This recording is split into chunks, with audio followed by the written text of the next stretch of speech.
مهره مار، خواننده و آهنگساز سعید آسایش، ترانه سعید آسایش، نکته یگانگی، تنظیم سهیل هایدن.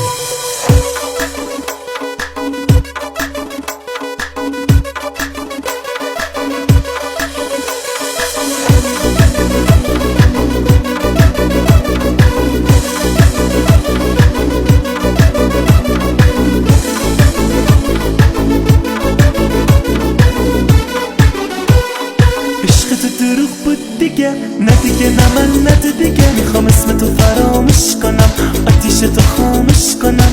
حواست چشمات میگن، برق روی لبهات میگن، عشقمو به بازی گرفتی خانم، منو اشتباهی گرفتی. دیگه میدونم دوستم نداری، نگو که هنوز واسه من یه بیقراری. دیگه میدونم دوستم نداری، نگو که هنوز واسه من یه بیقراری.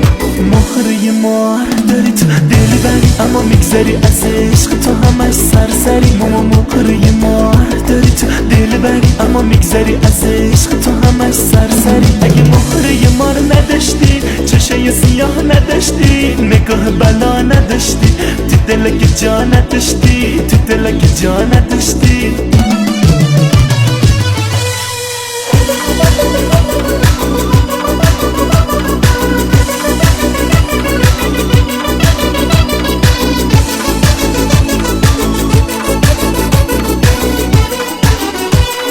عشقمون رسید آخرش، کی آخه میشه باورش؟ دل منو بهم پس بدی یا که منو از دست بدی.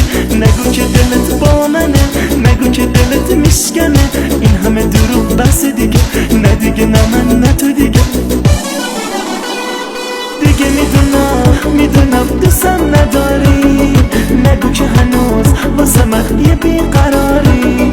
دیگه میدونم دوستم نداری، نگو که هنوز واسه من یه بیقراری.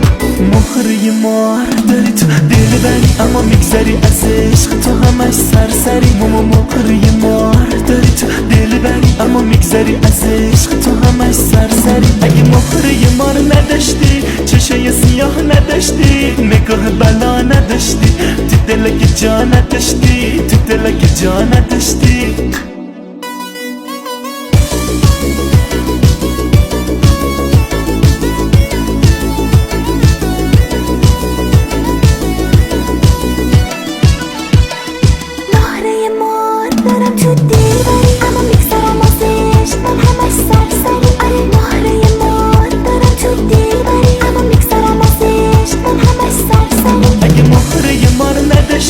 چشای سیاه نداشتی، نگاه بلا نداشتی، تو دل که جا نداشتی، تو دل که جا نداشتی. مهره